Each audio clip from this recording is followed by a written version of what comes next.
शकता प्रत्येक घरासमोर सुंदर अशी सजावट केलेली आहे। कोळीवाडा म्हटल्यानंतर एक कोळी बांधव झालेच आणि पूर्ण असं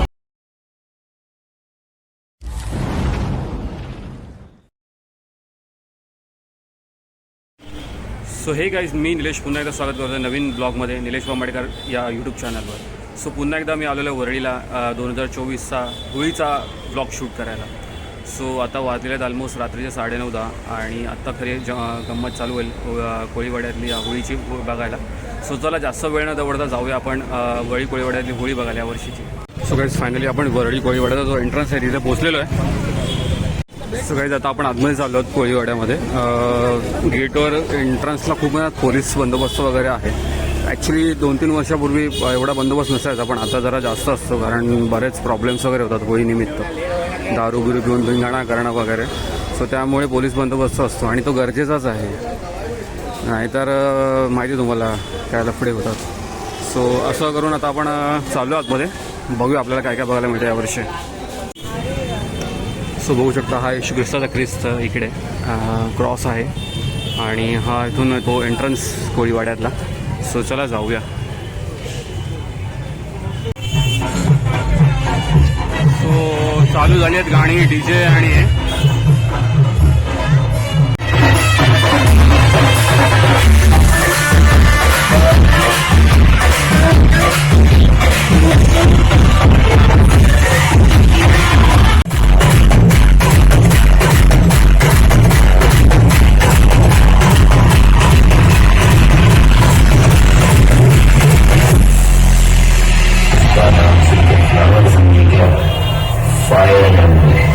गर्दी बघू शकता किती आहे।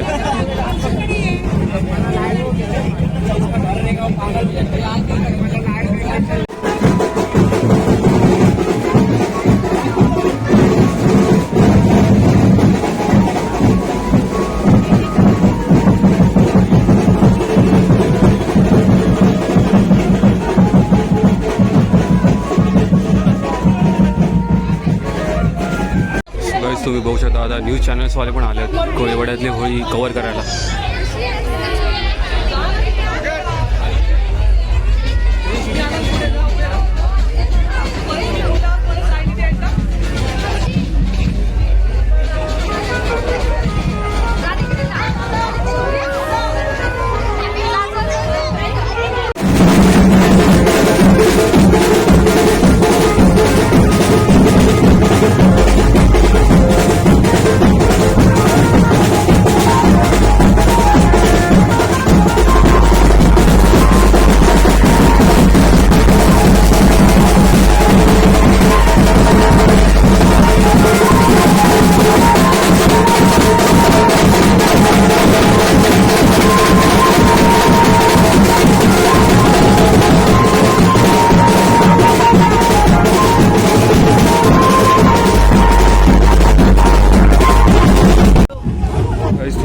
आता इथे म्हणजे होलिका देवीची पूजा केली जाते।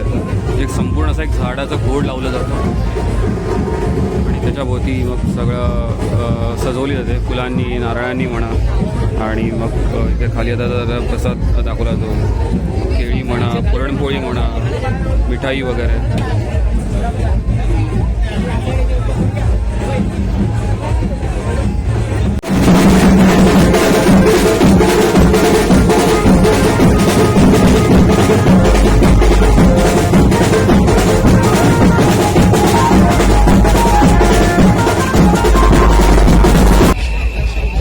मुंबईचे शिवसेनेचे खासदार अर्जुन सावंत पण इथे आलेले आहेत। सो वरळीमध्ये आणि बघू शकता मागे आपले मला त्यांचं नाव आठवत नाही आहे, सचिन आहे सर। अरे हो, आपले आदित्य ठाकरे पण आहेत।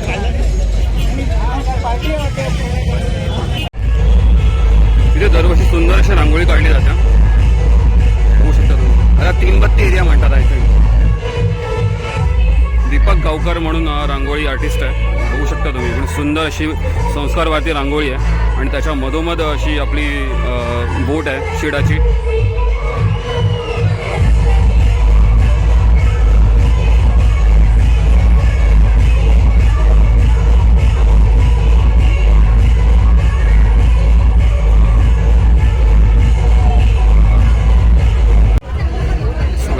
शकता प्रत्येक घरासमोर सुंदर अशी सजावट केलेली आहे. कोळीवाडा म्हटल्यानंतर एक कोळी बांधव झालेच आणि पूर्ण असं म्हणजे सेटअप केलेलं आहे. गोडी त्यात एक आपला कोळी बांधव बसलेला आहे आणि छत्रपती शिवाजी महाराज हे स्वराज्याचे संस्थापक आपल्या आणि या मराठी आरमाराचे प्रमुख आरमार प्रमुख.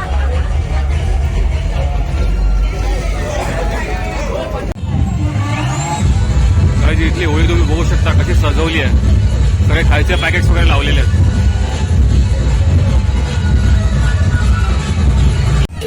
गाईज बघू शकता नार्वेकर आलेले आहेत इकडे, भाजपचे पॉलिटिशियन राहुल नार्वेकर आणि पाटलांची होळी म्हणून फेमस आहे.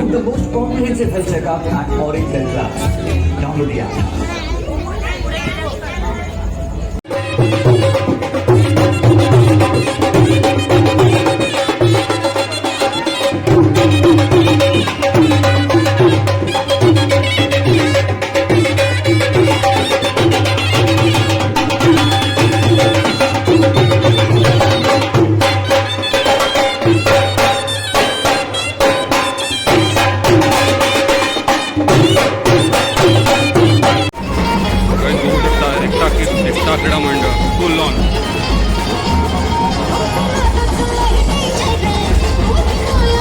समोर आपला वरळी सिलिंग आहे, समुद्र.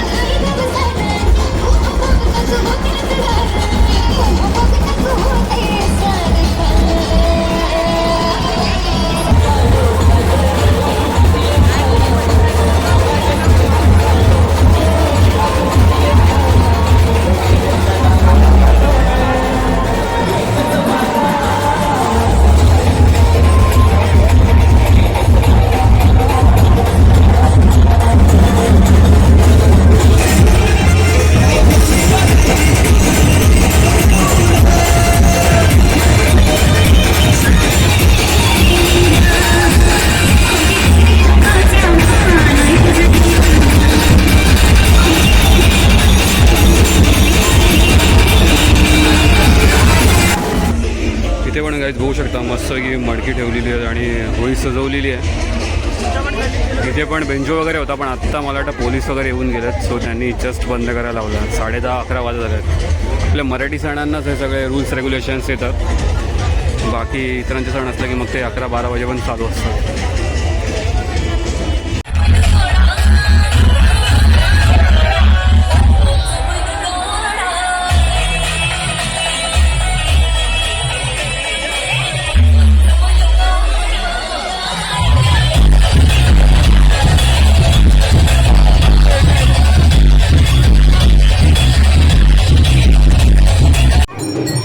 फायनली आपण पोहोचलेलो आहोत विजय क्रीडा मंडळ इथे.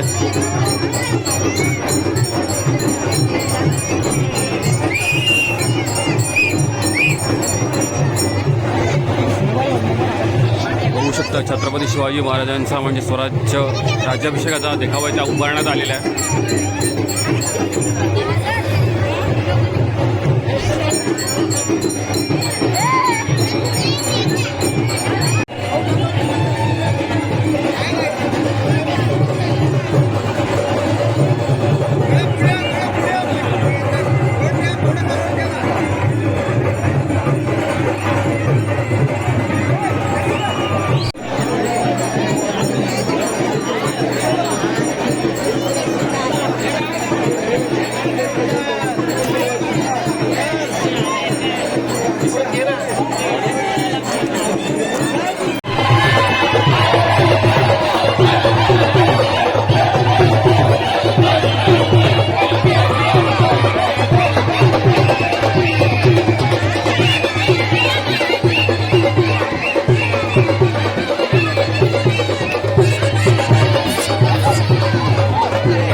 आता रात्रीचे ऑलमोस्ट 12 वाजत आले आहेत, 11:45-12 होत आले आणि आता होळी पेटवण्याची वेळ आलेली आहे. बघू शकता तुम्ही तूप वगैरे आणि तेल वगैरे खाली उठतात. होळी पेटवण्यापूर्वी काही जे दागिने वगैरे घातले आहेत होलिका देवीला तेव्हा मुखवटे वगैरे सगळे काढले जातात.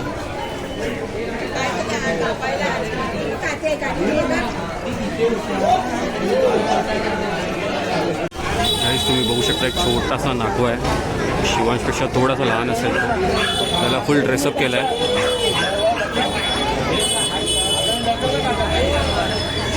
12 वाजायला 2-3 मिनटं आता होळी पेटवली जाईल. सो गाईस फायनली 12 वाजायला 1-2 मिनटात आणि आता होळी पेटवली जाईल. बघू शकता आचारसंहिता यामुळे आता वरेकोळ्यात होळी 11-12 वाजताच पेटते नाही, त्यांनी 1-2 वाजता पेटायची.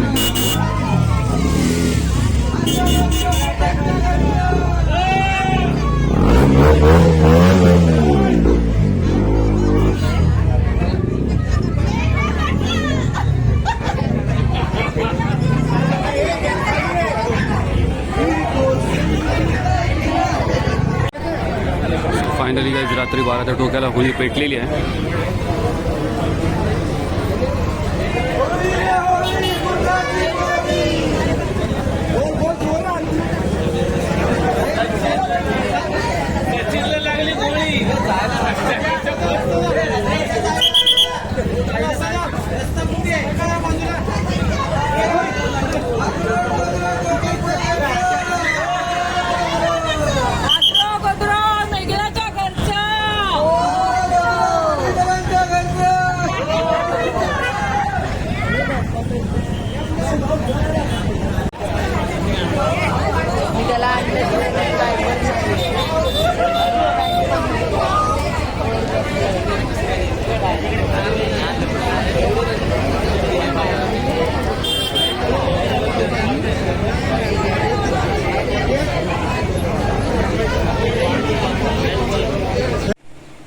So hey guys good morning once again. काल व्हिडिओचा एंड करताना आला म्हणून आज सकाळी व्हिडिओ शूट करतो आहे, म्हणजे एंड तसा. काल रात्री तिथून निघेपर्यंत 12-12:15 झाले आणि घरी येईपर्यंत मग 2 वाजले आणि मग शेवटची बस आणि ती ट्रेन वगैरे पकडून बऱ्याच धावपळ झाली. त्या गडबडीत मग व्हिडिओ एंड करायचा राहून गेला. सो आज सकाळी करतो आहे. ॲक्च्युली आता यावर्षी कसं ते काय म्हणतात इलेक्शन्स वगैरे, त्यामुळे आचारसंहिता वगैरे त्या सगळ्या गोष्टींमुळे आणि ऑलरेडी काही ना काही प्रॉब्लेम्स होतात. त्यामुळे आता कोळीवाड्यातली होळी आता पहिल्यासारखी राहिली नाही, जी रात्री 2-2, 3-3 वाजेपर्यंत व्हायची. 11:30 वाजता सगळं बंद करायला लावतात पोलीस, त्यामुळे मग तुम्हाला सगळं काय म्हणतात वाइंड अप करावं लागतं. सो स्टील म्हणजे जर तुम्हाला नेक्स्ट इयरला तिकडे जायचं असेल किंवा कोणी जाणारे असेल तर तुम्ही 7:30-8 वाजेपर्यंत जावा, जेणेकरून तुम्हाला त्या सगळ्या गोष्टी अनुभवता येतील. सो कोळीवाड्यातली पारंपरिक होळी दाखवण्याचा आम्ही प्रयत्न केला. त्या एक ताई आहेत त्यांची मला ॲक्च्युली व्हिडिओ शूट नाही करता आला कारण त्या काल दिसलंच नाहीत. बट स्टील जे काही मला दाखवता आलं ते आपण बघितलं असेल या ब्लॉगमध्ये. हा ब्लॉग आवडला असेल तर नक्की लाईक करा, चॅनलवर नवीन असाल तर जरूर सबस्क्राईब करा आणि असेच ब्लॉग आपले पुढे येत राहतील जसं मला वेळ भेटेल. आता याच्यानंतर आय थिंक 15 दिवसांनी गुढीपाडवा आहे. सो गिरगावचा तो पारंपरिक गुढीपाडवा दाखवण्याचा मी प्रयत्न करेन. So till then good bye guys. पुन्हा भेटूया अशाच एका नवीन ब्लॉगमध्ये.